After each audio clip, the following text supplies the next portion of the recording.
আরিফের সুষম খাদ্যের অভিযান। ছুটির দিন, কিন্তু আরিফ সোফায় ঝিমুচ্ছে।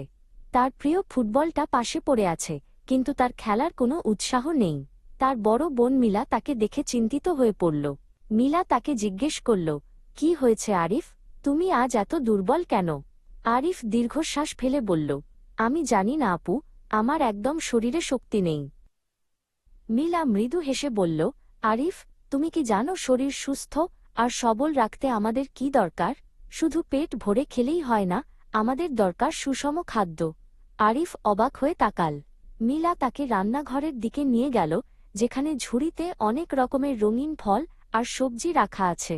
মিলা বলল, সুষম খাদ্যে শরীরের প্রয়োজনীয় 6টি উপাদানই সঠিক পরিমাণে থাকে। আরিফ জানতে চাইল, 6টি উপাদান কি কি আপু? মিলা একটি চার্ট বের করল।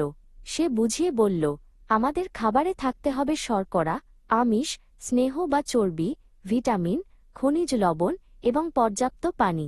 ভাত ও রুটি আমাদের শক্তি দেয়, মাছ মাংস আমাদের শরীর গঠন করে, আর ফলমূল আমাদের রোগ প্রতিরোধ ক্ষমতা বাড়ায়।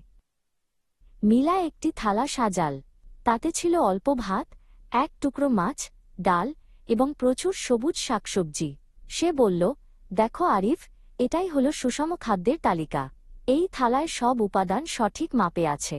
আমরা যদি নিয়মিত এভাবে খাই, তবে আমরা সহজে অসুস্থ হব না এবং আমাদের বুদ্ধিও বাড়বে। আরিফ এবার বুঝতে পারল কেন সে দুর্বল বোধ করছিল। সে গত কয়েকদিন শুধু চিপস আর মিষ্টি খেয়েছিল। মিলা তাকে মনে করিয়ে দিল, অতিরিক্ত চিনি বা চর্বিযুক্ত খাবার আমাদের স্থূল করে ফেলে, কিন্তু শরীরকে আসল শক্তি দেয় না। বড় হওয়ার জন্য সুষম খাদ্যের কোনো বিকল্প নেই। কিন্তু আপু, এত খাবার কি সবসময় পাওয়া যায়?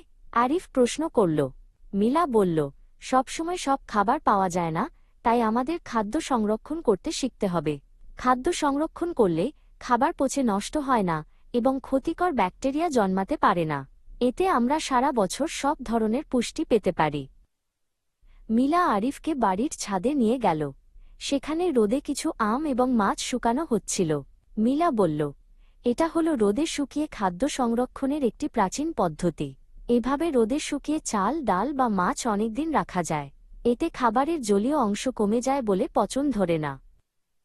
এরপর তারা রান্নাঘরে ফিরে এল। মিলা ফ্রিজ খুলে দেখাল।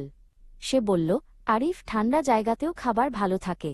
আমরা রেফ্রিজারেটরে মাছ, মাংস, সবজি আর রান্না করা খাবার রাখি, যাতে সেগুলো কয়েকদিন পর্যন্ত তাজা থাকে। এটা আমাদের দৈনন্দিন জীবনে খুব জরুরি।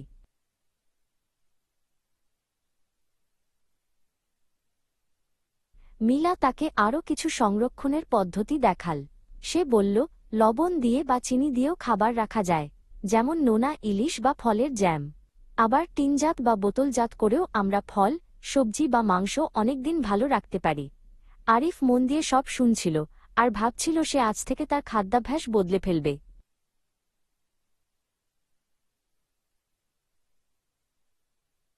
বিকেলের দিকে আরিফ এখন বেশ চনমনে। সে সুষম খাবার খেয়ে শরীরে অনেক শক্তি ফিরে পেয়েছে। সে তার ফুটবলটা নিয়ে মাঠে দৌড়ে গেল। মিলা দূর থেকে হাসিমুখে দেখছিল। আরিফ চিৎকার করে বলল, আপু, আমি এখন জানি কিভাবে সুস্থ থাকতে হয়। আমি বন্ধুদেরও সুষম খাদ্যের কথা বলবো।